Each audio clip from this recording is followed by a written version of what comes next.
मृत्युंजय महामुनी ऑफिसमध्ये नव्हते म्हणून झुंजारराव त्यांच्या बंगल्यावर गेला. या या प्रियंकानं त्याचं स्वागत केलं. सर, त्यांनी उभ्या उभ्याच विचारलं.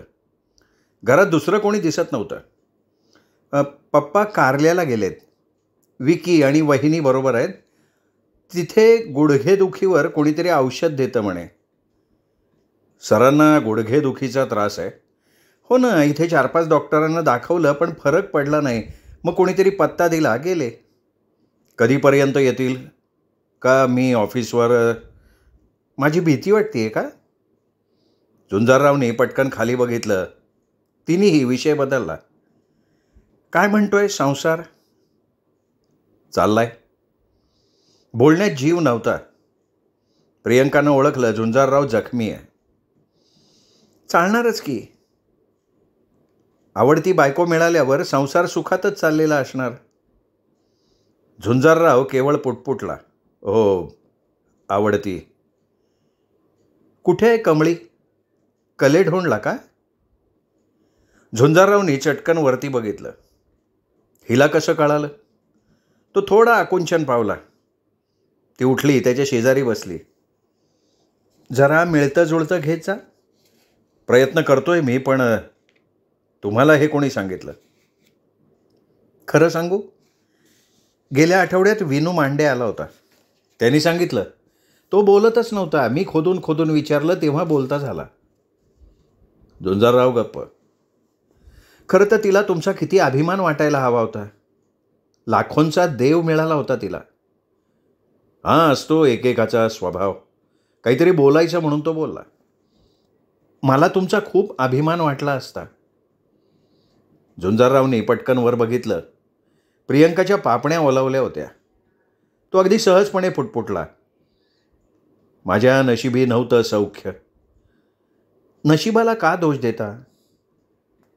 तुम्ही प्रतिसाद दिलात का? मी मुलगी असून स्वतःहून मन मोकळं केलं. काय बोलणार झुंजारराव यावर? तो फक्त म्हणाला, चूक झाली खरी. मी तुम्हाला पसंत नव्हते का? तो बोललाच नाही. मला जाणून घ्यायची इच्छा आहे. आता तो गेलेला क्षण परत आणता येईल? हे बघा, मला मोघम उत्तर नको आहे. तुम्हाला खरं सांगू?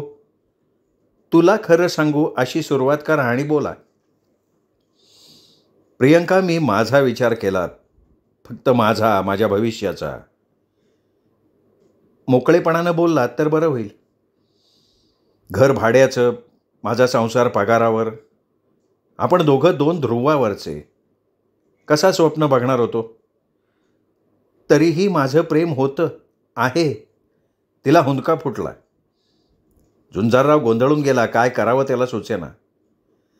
सगळ्याचा त्याग करून मी तुमच्या मागे आले असते. परीक्षा तरी घ्यायची माझी.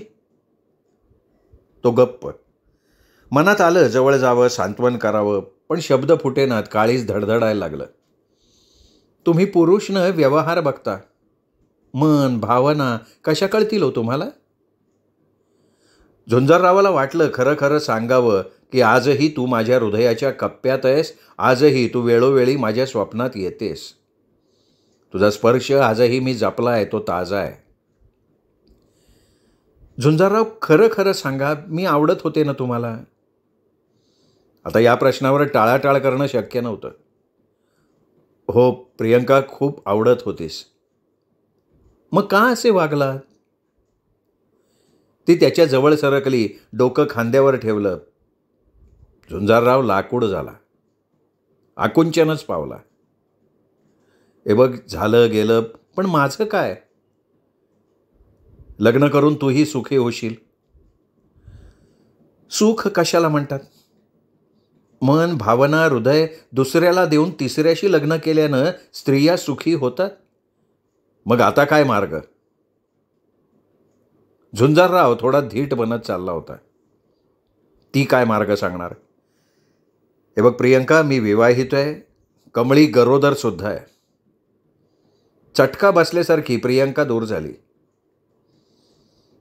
हे बघ, आपण समजू, नियतीला हे मान्य नव्हतं. आता तुझा माझा प्रवास वेगवेगळ्या वाटेनं आहे.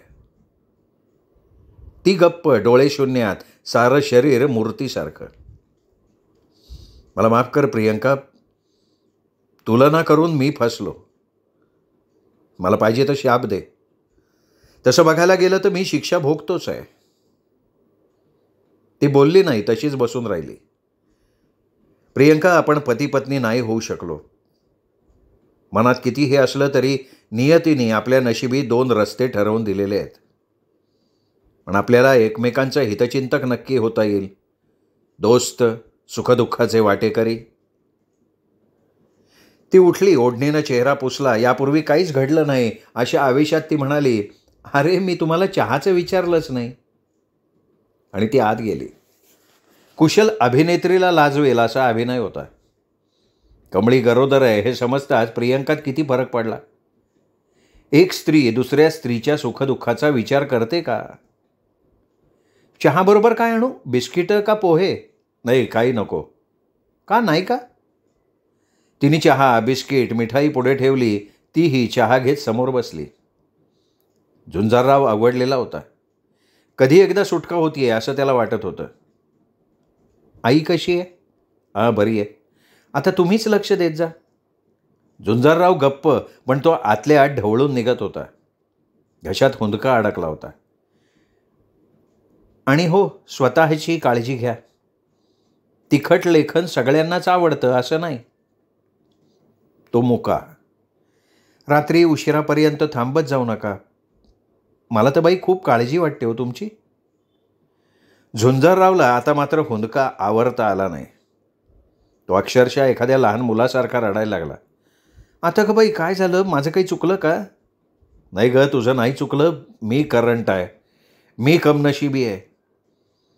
ज्याच्यासाठी तुझ्याशी लग्न टाळलं तेच संकट मी स्वतःहून ओढवून घेतलं. खरंच प्रियंका, मी दुर्दैवी आहे, कमनशिबी आहे. एवढं बोलून तो डोळे पुसत पुसत बाहेर पडला. तो ऑफिसलाही गेला नाही. जाताना त्यांनी मुद्दाम गाडी नेली नव्हती. एकटा जाणार, लांबचा प्रवास, उगाच पेट्रोलचा खर्च कशाला. तो एसटीनं गेला होता. एसटीने गती घेतली, विचारांनी गती घेतली. विचार अवखळ होते, त्यांना थोपवता येत नव्हतं. त्यांची एक वाट अडवली तर ते दुसऱ्या वाटेनं धावत होते. फुलपाखरूच ते. पकडता येतं का फुलपाखराला? हात लावायला जाताच भुर्रदिशी उडतं, इकडे तिकडे, वर खाली. ते वारा आणि मन सारखंच. कसं बांधून ठेवणार? कसला आडोसा लावायचा?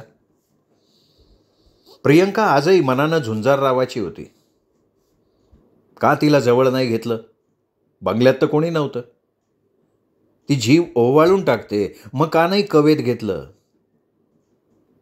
का नाही शरीराने मनाने एक झालात? दुसरा विचार, पाप आहे ते. झुंजारराव, तू विवाहित आहेस. अनेकांच्या आशीर्वादानं, अनेकांच्या साथीनं तू सप्तपदी चाललायस कमळीच्या बरोबर. जन्मोजन्मी साथ देण्याचं वचन दिलंयस तिला, आणि असा व्यभिचार? कमळीशी प्रतारणा? नाही नाही, कमळीचा विचार तरी कर. पुन्हा पहिल्या विचारानं डोकं वर काढलं. कोण कमळी? तिने कधी केला विचार? तिला स्वतःला विचार तरी आहेत का? काय दिलं तिने? कोणतं कर्तव्य पार पाडलं तिने? कधी समजून घेतलं का तिने? कधीतरी विचार केला का तुझा तिने? मग का तिचा विचार करतोयस? तुझ्या सुखाचा विचार कर. विवाहित असून सुद्धा ब्रह्मचार्यासारखं जीवन जगतोयस. पाप, दुराचार, धर्म फक्त तूच पाळायचा का? अधर्म तिच्यासाठी, तुझ्यासाठी धर्म. किती दिवस झाले तिला जाऊन? साधी विचारपूस, साधी काळजी. त्यागात संसार फुलतो याचा अर्थ त्याग एकाच बाजूनं. तिची पाठ. बोलायचं कोणाबरोबर? कसला संसार? मैलांचं विचारात, वागण्यात अंतर आहे.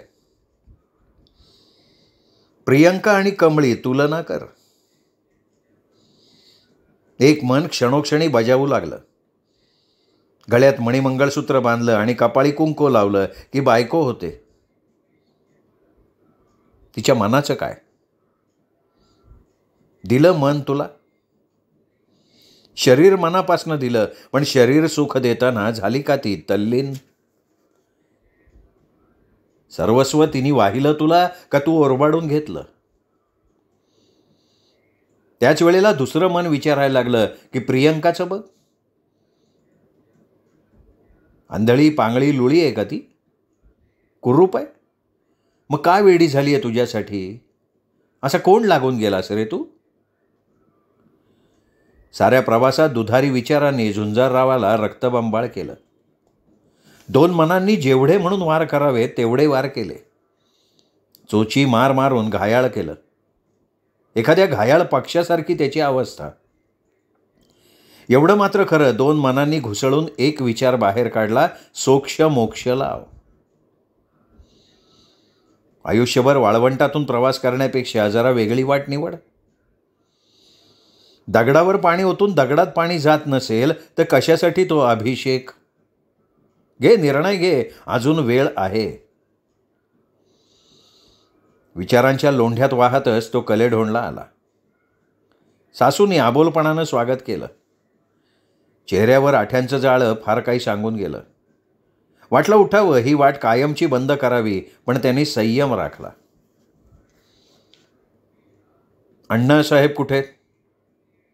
कामधंदा नाही वय त्यांना. मग मला कामधंदा नाही म्हणून आलोय का मी? आम्ही बोलवणं पाठवलं होतं का? काय बोलायचं या म्हातारीच्या पुढे? निर्लज्ज ठरवून टाकलं होतं. कमळी कुठे? आज आठवण आली वय कमळीची. तिला तरी कुठे आठवण आली माझी? कामाला नाही लावली तिला. राजाच्या राणीसारखं बसून खाती. माझ्या घरात अन्न नव्हतं म्हणून इकडे आली होती. झुंजारराव आता त्याच भाषेत बोलायला लागला. कमळे, अगं ए कमळे. कमळी बाहेर आली. 5-1 महिन्यानंतर दोघं एकमेकांना बघत होते. पण कमळीच्या डोळ्यात ओढ नव्हती. डोळे नुकतेच विझलेल्या वातीसारखे. चल लवकर तयार हो. कशाला? मी घेऊन जायला आलोय. कुठं? चेहऱ्यावर बेफिकीरपणा. केवढा निर्लज्जपणा. आपल्या घरी. तुम्हाला काय कळतं वळतं? सासू दाराआड उभी होती. ती बडबडत बाहेर आली. अहो 7 वासारला पोरगी अवघडली, सवरली. कुठं घेऊन जाणार हो तुम्ही? मी तिच्या घरी येणार. मोकळे खळ्याव आहे का ती? हां, तिथं नेऊन कोण करणार तिचं? तिला सासू आहे. आई जवळची का सासू? नाही बाबा, मी नाही पाठवणार माझ्या पोरीला. मग ठीक आहे, ठीक आहे, तुमची मुलगी इथेच ठेवा कायमची. आजपासून तिचा रस्ता वेगळा, माझा रस्ता वेगळा. झुंजारराव उठला. वाटलं कमळी आडवी येईल, येते म्हणेल, पण नाही. झुंजाररावला उगाचच वाटे कमळी दावं सोडून पळत सुटेल, पण कमळीच्या ठिकाणी प्रियंका असती तर. प्रियंकानं रात्रभर डोकं खाल्लं. अस्थिपंजर दुर्धर रोगाचा अंतिम संस्कार करून आल्यानंतर जो मोकळेपणा येतो ना, तो मोकळेपणा आला होता. किती दिवस कोंडमारा करायचा? किती दिवस दवापाणी करायचं? किती काळ झुरायचं? आता कसं मोकळं मोकळं वाटतंय. आता प्रियंका, केवळ प्रियंका. शतदा माफी मागायची वेळ आली तर हात जोडायचे. चुकलं, आता केवळ तू आणि मी. प्रियंकाचा पहिला स्पर्श ताजा होता, तो आता फुलवायचा शब्दांनी, क्रियेनी, मनानी. स्वप्नांना बंधन नसतं, स्वप्नांना विषय नसतो, स्वप्नांना वास्तवता नसते, तरीही स्वप्न पडतात. कल्पनेच्या खेळाला स्वप्नाचं रूप देता येतं का? मनाचा अल्लडपणा स्वप्नात उतरतो का? स्वप्न वास्तवात खरी ठरतात का? आता हेच बहाना. उंचच उंच डोंगर, किर्र जंगल, इकडे जंगल तिकडे जंगल. काटेरी जाळ्या, उंच उंच झाडं, दिवसासुद्धा अंधार. त्यात झुंजारराव वाट चुकलेला. कोणा एका हाडळीने त्याला इथवर आणलेलं. कुरूप, भयंकर, क्रूर हाडळ. कोणीतरी सांगितलं, हाडळीचा केस जवळ असला की सगळं काही मिळतं, जग हाताशी येतं, सगळी सुखं हात जोडून समोर उभी राहतात. पंचपक्वान्न पुढ्यात येतात, स्वर्गातल्या अप्सरा शय्यासोबत करतात, पाचू, माणकं, अगदी कुबेराचं धन घरात येतं म्हणून तो आला. हाडळीच्या मागे धावत आला, जंगलात आला आणि अचानक ती लुप्त झाली. कुठे गेली कळलंच नाही. खदखदून हसली आणि म्हणाली, फसलास ना? प्रतिध्वनी, चारी दिशांनी प्रतिध्वनी. झुंजारराव पळत सुटला. वाट सापडेना. पडला, कोसळला, जाळीत अडकला. जंगली श्वापदं मागे लागली. वाघ, सिंह, अस्वल किती पळणार, किती धावणार. आणि तेवढ्यात हाक आली, झुंजारराव मी आली आहे, घाबरू नका, मी आली आहे. आवाज प्रियंकाचा होता. झुंजाररावला हायसं वाटलं. तो जीवाच्या आकांतानं ओरडला, Priyanka, I love you. Priyanka आली. तिने घट्ट मिठी मारली. तो तिचे केस कुरवाळत राहिला. ती धीर देत होती. हाडळीपासनं सुटका झाली. आता तू आणि मी, फक्त दोघं. आणि काय आश्चर्य, क्षणात पांढरा शुभ्र घोडा समोर हजर झाला. दोघं निघाले. रस्त्यात केवळ हिरवळ आणि गुलाबाचे ताटवे होते, फुलंच फुलं. आजूबाजूला रत्नांचे, माणकांचे ढीग, झाडांना सुद्धा सोन्या चांदीची फुलं, चोहीकडे आनंदी आनंद. फोनची रिंग वाजली म्हणून तो जागा झाला. हॅलो, मी विनू मांडे बोलतो. हां, बोल की विनू. रतन साळगावकरचा खून झाला. काय? झुंजाररावला आश्चर्याचा धक्का बसला. अरे खरं? हे बघ, फोटोग्राफर घेऊन तू स्वतः पुढे जा, मी आलो. रतन साळगावकर बाप माणूस. दिल्लीत आपला यश मिळालं त्या वातावरणाचा फायदा घेऊन आम आदमी पक्षाची जिल्ह्यात स्थापना केली होती. महिनाभरात लाखो तरुण त्याच्या पक्षात सहभागी झाले होते. काही मान्यवर शासकीय अधिकारी, निवृत्त लष्कर जवान, शेतकरी संघटनेचे नेते हे सुद्धा आम आदमी पक्षात सहभागी झाले होते. जिल्ह्यात प्रस्थापितांना शह नक्की मिळणार असं वातावरण तयार झालं होतं आणि अशात साळगावकरचा खून झाला होता. झुंजारराव सगळं विसरला, भराभरा तयार झाला, घटनास्थळी पोहोचला. रतन साळगावकरच्या बंगल्याभोवती प्रचंड जमाव होता. साळगावकरांनी महिनाभरात मिळवलेली ही मिळकत. विनय मांडेंनी बहुतेक प्राथमिक काम केलं होतं. त्यांचे फोटोग्राफर, ठसेतज्ञ आलेले होते, त्यांचंही काम चालू होतं. झुंजाररावनं ओळखलं की साळगावकरच्या कुटुंबियांचे जबाब आपल्याला या क्षणी तरी नाही घेता येणार. ती वेळच तशी नव्हती. पण लोकात चाललेली चर्चा ऐकून घेणं सोपं होतं. केवळ विषय काढून दिला की बोलणारे दबक्या आवाजात बोलतात.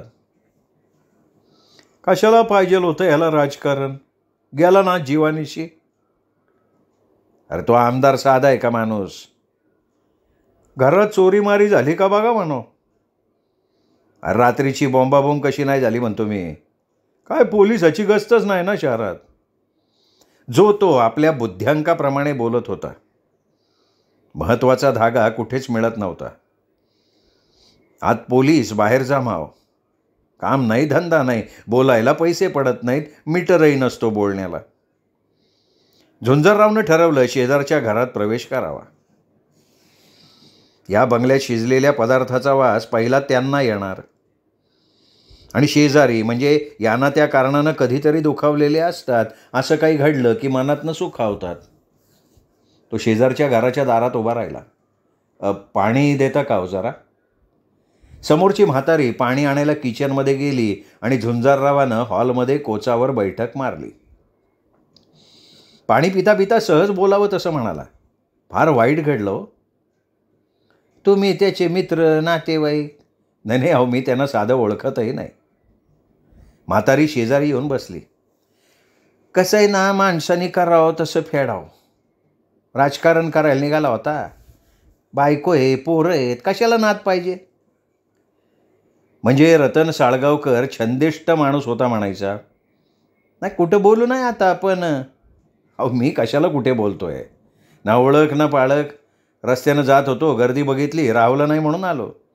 अरे बाबा, ह्या हातानं करावं आणि त्या हातानं फेडाव. मी समजलो नाही. आता बाई पायी गेला ना जीव. माई आत ये, काय बोलती तू? सुनबाई बाहेर आली. अगं काय पोलिसाला सांगते का मी?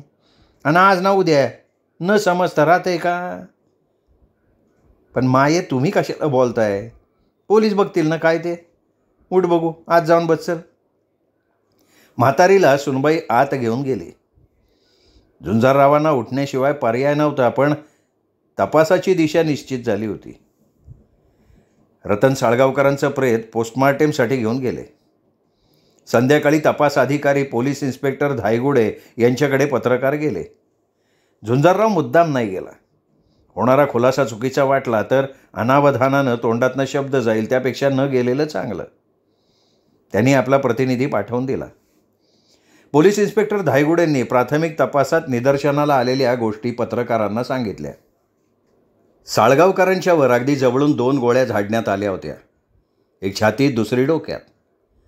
हृदय बंद पडल्यानं आणि मेंदूत गोळी गेल्यानं साळगावकरांचा क्षणात मृत्यू झाला होता. गोळी मारणाऱ्या व्यक्तीने अगदी जवळून गोळी झाडली होती. साळगावकर झोपेत असताना या गोळ्या झाडण्यात आल्या होत्या. त्यांचा चेहरा वर होता, शरीराची पुढची बाजू वर होती. गोळ्या झाडण्यात आल्या त्यावेळी घरातली सगळी माणसं झोपेत असावीत. सकाळी त्यांच्या पत्नीनं सुभद्रानं त्यांच्या रूमच्या बेडरूमचा दरवाजा उघडला तेव्हा त्यांना खून झाल्याचं समजलं. त्यांना मोठा मानसिक धक्का बसलेला असून त्यांनी दिलेल्या जबाबात म्हटलंय की आमचं कोणाशी वैमनस्य नव्हतं. हा खून चोरीच्या किंवा राजकीय कारणानं झालेला असावा. इन्स्पेक्टर म्हणाले, आम्ही 8 दिवसात खुन्याचा शोध घेऊ. 4 पथकं तयार केलेली असून या पद्धतीनं यापूर्वी खून केलेल्या गुन्हेगारांकडे आमच्या तपासाचा रोख आहे. गुन्हेगार निष्णात, तरबेज, हुशार आहेत. त्यांनी कुठलाही पुरावा मागे ठेवला नसला तरी आम्ही निश्चित गुन्हेगाराला 8 दिवसात अटक करू. सगळ्या पत्रकारांनी इन्स्पेक्टर धायगुडे यांनी दिलेल्या माहितीवरनं बातम्या प्रकाशित केल्या. विशेष करून हा खून राजकीय कारणातनं घडला असा बातमीचा सूर होता. त्यामुळे सामान्य माणसाची नजर आमदारांकडे वळणं शक्य होतं, कारण आम आदमी पार्टीमुळे आमदारांना शह दिला जाईल असा अंदाज होता. झुंजाररावांनी मात्र पहिल्या पानावर अनैतिक संबंधातून साळगावकरांची हत्या या मथळ्याची बातमी छापली. त्यात लोकांमध्ये चर्चा असल्याचा अंतर्भाव, अंदाज व्यक्त केलेला होता. पहिला फोन आला तो आमदारांचा. मानलं झुंजारराव, मानलं तुम्हाला. इन्स्पेक्टरनी उलट्या केल्या, इतरांनी पेपरमध्ये छापल्या. खरं सांगतो, या घटनेशी माझ्या कार्यकर्त्यांचा काय संबंध नाही. अहो, मला विश्वास आहे आमदार साहेब, पण आम्ही मात्र लय वेळा तुमच्यावर राग काढला बरं का. अहो, आम्ही शेवटी पत्रकार. राग लोभाचा विचार नाही करून जमत ना आम्हाला. वास्तव लिहिताना घडतं तसं लिहायचं. आभारी आहे मी. काय आहे, हे सगळे जाहिरातीसाठी मागं पुढं करतायत, बघूनच घेतो मी. त्यांनी फोन बंद केला. झुंजारराव हुरळून जाणारा नव्हता. पत्रकारांवर स्तुतीसुमनं कमी उधळली जातात, जोडे मात्र सारखे असतात. कार्यकर्त्याचं चुकून नाव राहिलं तरी शिवी येते वाट्याला. थोड्या वेळातच DSPचा फोन आला. झुंजारराव, अनैतिक संबंध कशाला म्हणतात माहिती आहे का? ते खवळले होते. तुमच्या बातमीनं काय झालं माहिती आहे? जिल्हाभर वातावरण ढवळून निघालं आहे. महामोर्चा निघतोय, महामोर्चा. गांधी मैदानावर होळी करणार आहेत. निवेदन आलं आहे माझ्याकडे. कशाच्या आधारावर तुम्ही बातमी छापली हो? रतन साळगावकर स्वच्छ प्रतिमेचा माणूस होता. मयत माणसावर लिहिताना, छापताना संयम पाळा की. उद्या तुमच्या कार्यालयात आंदोलक शिरले तर? तसं नाही होणार काही साहेब. कशावरनं म्हणताय तुम्ही? साहेब, तुमच्या तपास अधिकाऱ्याला जरा डोळे उघडे, कान उघडे ठेवून तपास करायला सांगा. घ्या संध्याकाळी पत्रकार परिषद. तुमचा तपास अधिकारीच माझी बातमी खरी आहे का खोटी आहे ते सांगेल. आपण हे तुम्ही कशाच्या आधारावर बोलताय झुंजारराव? साहेब, रिव्हॉल्वरचा आवाज घरातल्या कोणाच्या कानावर जात नाही. रतन साळगावकर आपल्या बेडरूममध्ये एकटेच झोपतात. त्यांची पत्नी त्यांच्या शेजारी नसते. अनेक महिन्यांपासून त्या दोघात वाद होता. खून घडल्या रात्रीच्या दिवशी दोघात तुंबळ भांडणं झाली होती. त्यांची पत्नी जबाब देते की चोरीच्या हेतूनं खून झाला. मग चोरानं साधी गळ्यातली सोन्याची चेन नेली नाही का, एक कपाट उघडलं नाही, कसलाही आवाज न करता तो आत आला, गोळ्या घातल्या अगदी जवळून आणि गेला. मग मला सांगा सर, या सगळ्या घटना काय सांगतात? पलीकडनं आवाज बंद झाला होता. राजकीय माणूस म्हटला ना साहेब की राजकारणातनं खून झाला असं म्हणून मोकळं व्हायचं. 2 पक्षात तेढ निर्माण करायची आणि झाला तपास. साहेब, तुम्ही फक्त त्याच्या बायकोला बोलतं करा. तुम्हाला शक्य नसेल तर मला सांगा, मी बोलती करतो. तुमच्या धायगुड्यांना मात्र राजीनामा द्यावा लागेल आणि आलेला मोर्चा आणि सत्ताधारी पक्षाचा मोर्चा तुमच्या कार्यालयावर आणावा लागेल. झुंजररावनीच फोन बंद करून टाकला आणि खरोखर 6 वाजता DSP साहेबांचा फोन आला. पत्रकार परिषदेचं निमंत्रण देऊन ते म्हणाले, Jhunjharrao, I am sorry, very very sorry, दुपारी मी चुकलो होतो.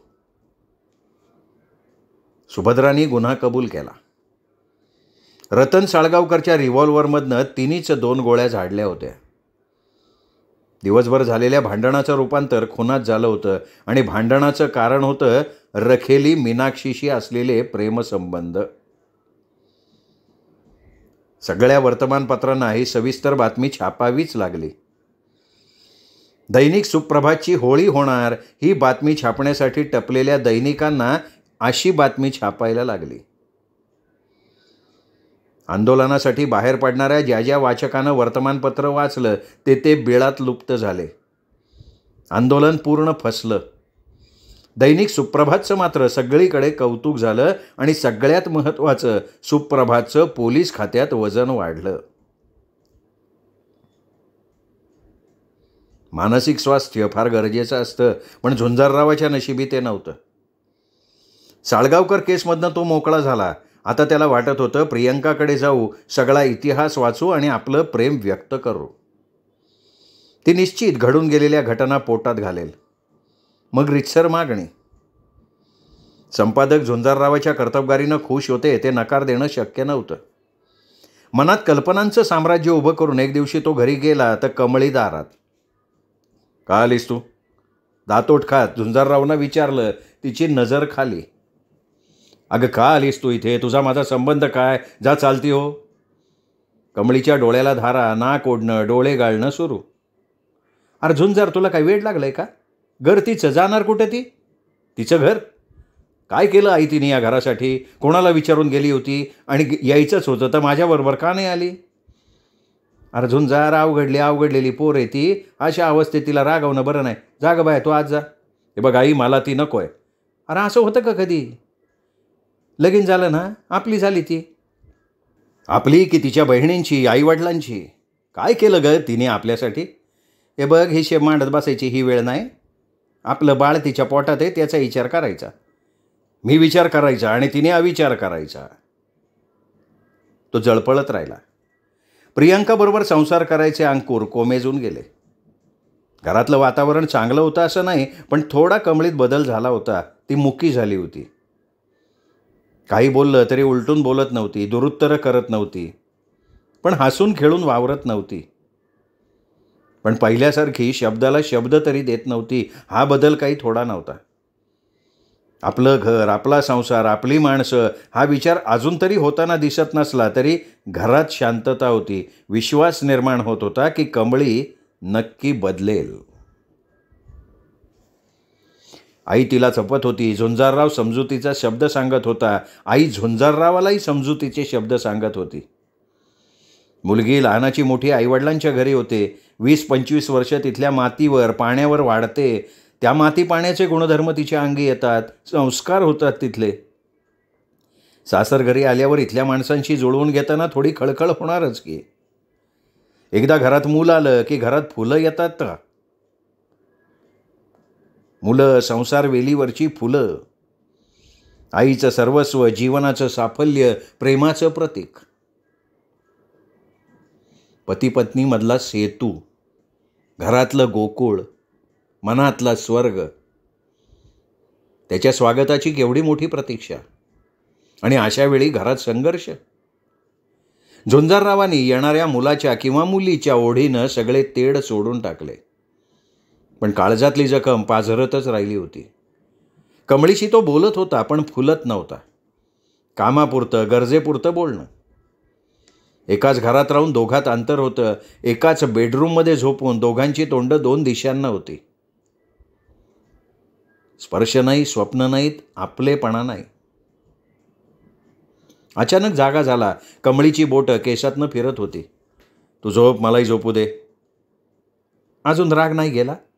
कधी रागात आलो होतो? आणि रागवायचं कोणावर? चुकलं माझं, माफ नाही करणार? झोप आता, तुम्हाला गंमत दाखवणार आहे. तिने झुंजाररावचा हात पोटावर ठेवला. काय पोरखेळ आहे? पोराचा आहे पोरखेळ, बघा की. झुंजाररावाच्या हाताला जाणवलं पोटात गोळा फिरतोय. त्याचं सर्वांग शहारलं. पोर बापाच्या वळणावर जाणार, बघा ग बसते का? झुंजाररावाच्या अंगावर रोमांच उभे राहिले. खोल अंतरंगात मोरपीस फिरत होतं. आपल्या रक्तात एवढी जादू असते का? एवढी किमया असते? एवढी ओढ असते? झुंजार पोटावरनं हात फिरवत राहा. तो बोलला नाही. पुंगी वाजत होती तसा तो डोलत होता. मंत्रावल्या वाघाचं मांजर झालं होतं. किती छान वाटतंय ना? गेला बघा इकडं, इकडं बघा तिकडं. हळूवार हात फिरवता फिरवता त्यांनी कमळीला कुशीत घेतली. वेडावल्या झुंजाररावाच्या तोंडातनं शब्द बाहेर पडायला लागले की कमळे तू माझी आहेस. त्याच्या उष्ण उच्छवासानं ती धुंद झाली. झुंजार मी तुमची आहे, खरंच तुमची आहे. अनेक दिवसांच्या उष्म्यानंतर पर्जन्यवृष्टी व्हावी आणि साऱ्या सृष्टीला तजेलदारपणा यावा तसं झालं होतं. स्वच्छ स्वच्छ वातावरण. हवेत गारवा, नवचैतन्यात भिजलेली रात्र दिवस. काय करू किती करू असं होऊन गेलेलं होतं. घरात आनंद, मनात आनंद. जणू स्वर्गातलं नंदनवन घरात आलं. येणाऱ्या पाहुण्याच्या स्वागतासाठी असं आनंदी वातावरण तयार होतं.